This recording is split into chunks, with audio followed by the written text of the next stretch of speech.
有一家公司，它的奢侈帝国不是自己一砖一瓦盖出来的，而是一个一个买回来的。Gucci、Yves Saint Laurent、Bottega Veneta、Balenciaga 这些响亮的名字，全是他买下的招牌。靠着大举并购，抬他一度坐上奢侈品产业的第二把交椅，仅次于 LVMH。但就在2025年，这台并购机器第一次熄火了，整个集团从赚钱变成倒过来亏钱。它最大的招牌 Gucci， 光一个品牌就扛起集团将近60%的赚头，而这块招牌正在快速垮下去。它的市值如今只剩另外2大对手的1/10，它叫开云集团 Kering。上一集我们讲了爱马仕，一个品牌，一个家族，靠不卖把自己做成全世界最值钱的奢侈公司。这一集的主人翁走的是正好相反的一条路，别人慢慢养一个品牌，他选择大量的买品牌。一边是稀缺，是客制，是一家独大；另一边是收购，是堆叠，是把几十个名字塞进同一个帝国。接下来我们看4件事：第一，这台并购机器怎么从卖木材起家？第二，它怎么从 LVMH 手上抢下 Gucci？ 第三，过度依赖 Gucci 这一个招牌，怎么变成它最大的罩门？第四，2025年这座帝国怎么第一次倒下，又找了一个卖汽车的人来救火？先回到1962年法国，故事的起点跟奢侈品一点关系都没有。1962年，一个叫皮诺的年轻人创了一家公司，但他做的不是时尚，是木材跟建材买卖。注意，这很关键。开云集团的根从第一天起就不是一个设计师，而是一个彻头彻尾的生意人。皮诺很懂一件事，买低卖高。接下来30年，他靠着一次又一次的并购，把这家小小的木材公司一路滚大，变成法国零售业的巨头。1994年，他买下一家大型零售集团，公司改名叫 PPR。到这里为止，皮诺的帝国跟奢侈品还是八竿子打不着。真正让他踏进奢侈这一行的是一场硬仗。1999年，奢侈品产业爆发了一场经典的攻防。当时 LVMH 的老板阿诺悄悄的、不动声色的买进了意大利品牌 Gucci 的股份，一路扫到4%，眼看就要把 Gucci 整个吃掉。这一幕是不是很熟悉？没错，11年后，他用几乎一模一样的手法去突袭爱马仕。Gucci 不想被吞掉，于是使出一招毒丸。他大量发新股给员工，硬生生把阿诺的股份吸食掉。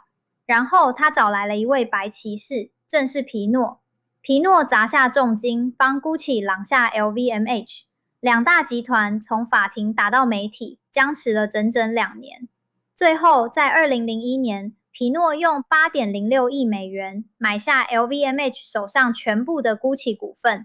2004年正式拿下整个 Gucci。从这一刻起，这个卖木材出身的家族正式坐上了奢侈品的牌桌。拿下 Gucci 之后，皮诺的胃口越来越大，他开启了一连串的并购 ，Yves Saint Laurent、Boucheron、Bottega Veneta、Balenciaga， 一个又一个响亮的名字被他收进同一个集团里。2013年，这家公司正式改名叫 Kering 开云集团。它的打法跟爱马仕完全相反。爱马仕是一个品牌养100年，开云是用钱把一个个现成的品牌买进来，再堆起来。但这套打法有个代价，最近这几年，为了不再只靠 Gucci， 开云又大手笔加码，花35亿欧元买下香水品牌 Creed， 又砸17亿，先吃下意大利品牌 Valentino 30%的股份，再加上在美国、巴黎、米兰买下大批精华地段的店面。钱像水一样花出去，到2024年底，集团背上的债已经高达105亿欧元。现在我们来看开云最大的问题，它太依赖 Gucci 了。Gucci 有多重要？在开云的版图里，光是 Gucci 一个品牌就扛起整个集团将近60%的赚头。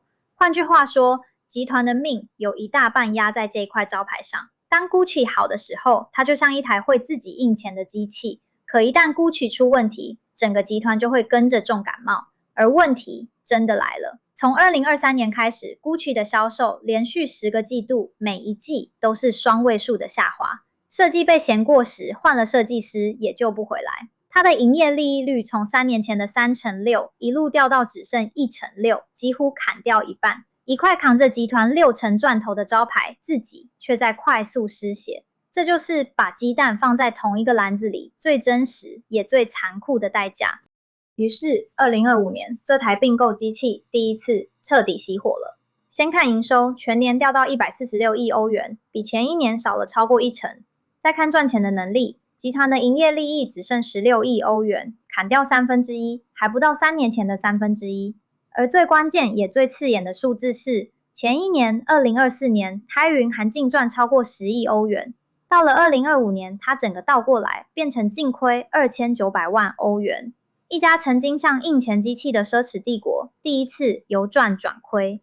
而那100多亿的贷，像一块大石头压在他的胸口。市场开始怀疑，那个靠并购长大的开云，是不是买过头了？麻烦这么大，要怎么救？开云做了一个让所有人跌破眼镜的决定。2025年9月，他请来一位新的执行长德梅奥。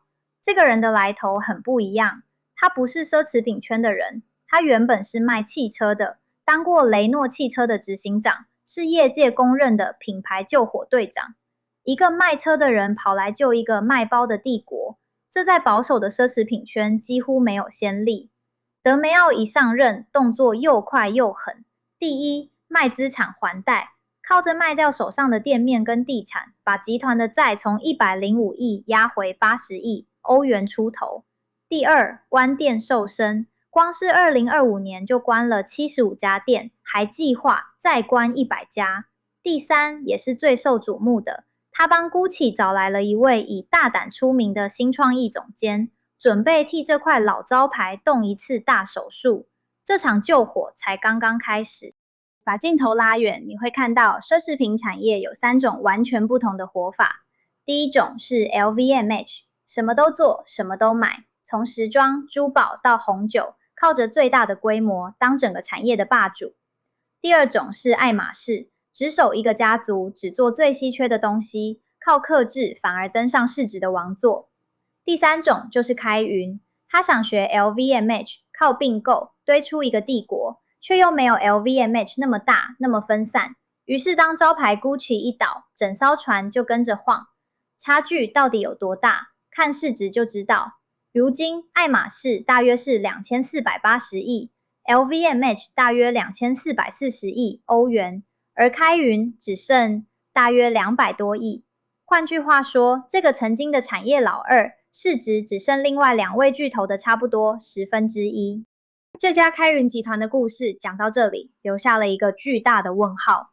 一个用钱买来的帝国，到底能不能被救回来？5集看下来，奢侈版图的轮廓越来越清楚。有人靠资本买下世界，有人靠私有守住自由，有人靠拿掉 logo 让品牌重生，有人靠稀缺登上王座，也有人因为买的太多，压得太重而陷入麻烦。